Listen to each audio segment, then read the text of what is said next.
Hello, welcome. Let's talk about psychology.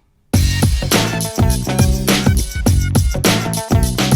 I want to talk about the age that we feel, which for many of us,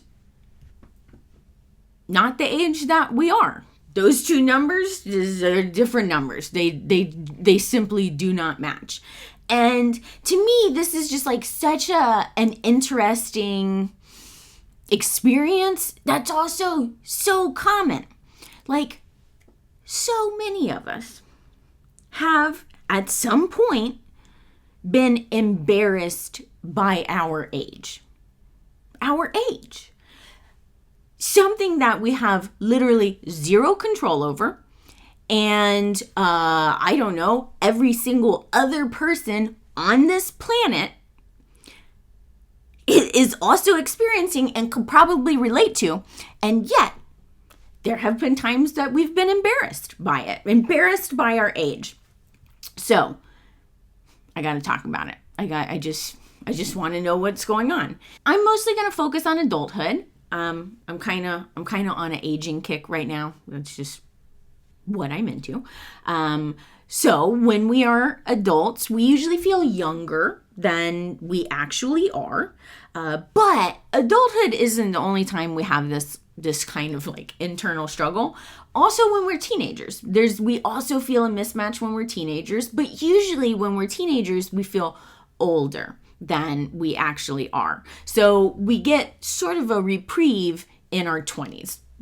That's the crossover age. So when we're in our 20s, we pretty much feel like the age that we are.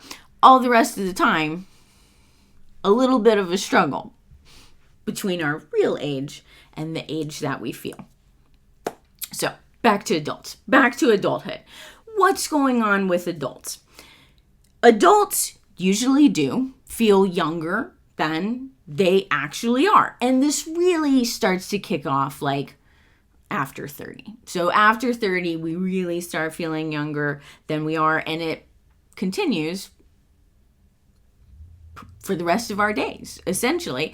And like the gap gets bigger across time. So in North America, when we're in our 30s, we usually feel about 3 years younger than we actually are. When we're in our 40s, we feel about 6 years younger than we actually are.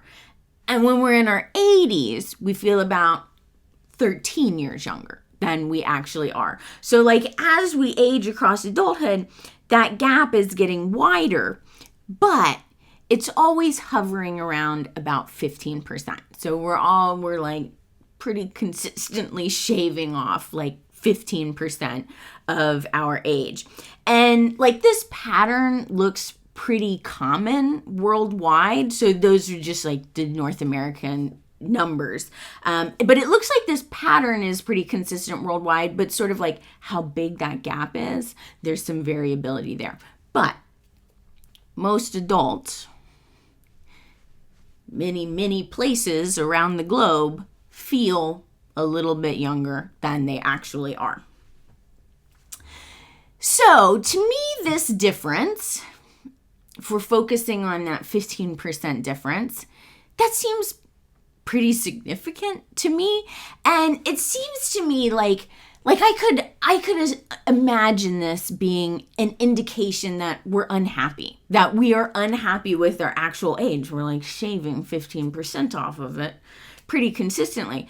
But that really doesn't seem to be the case at all. That actually the research shows we're pretty satisfied with our true age. So it's not like we're trying to reject reality. It doesn't seem like it really bothers us all that much what our true age is.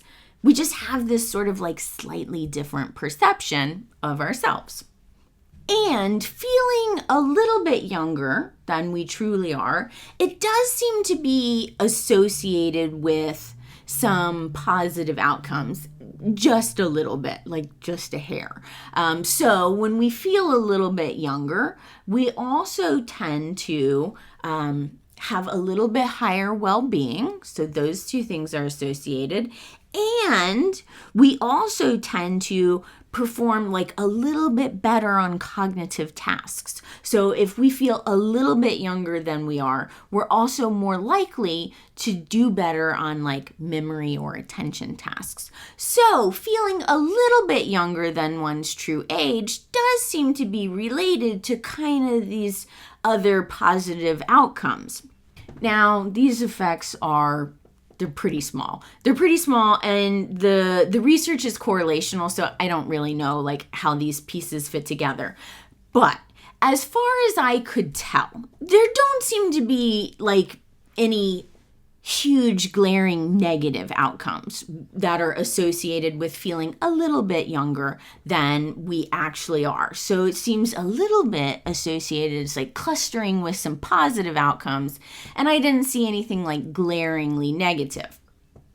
But I do need to say, this only holds when we feel a little bit younger than we actually are. So like feeling too young for one's age, that's a different thing. If we have like a 40-year-old who feels 20, that gap's too big. That's too big of a gap. But feeling a little bit younger than we actually are, that does seem to be associated with some positive outcomes. So for adults, it really looks like feeling a little bit young for our age, very common, very, very common feeling.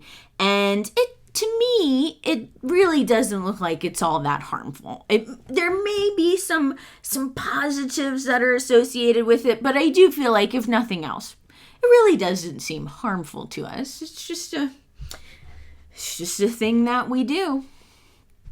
So that's pretty much all I got. Just wanted to stop in, talk about the age we feel. I don't think it gets enough attention for something that's such a common experience. I had to come in and talk about it.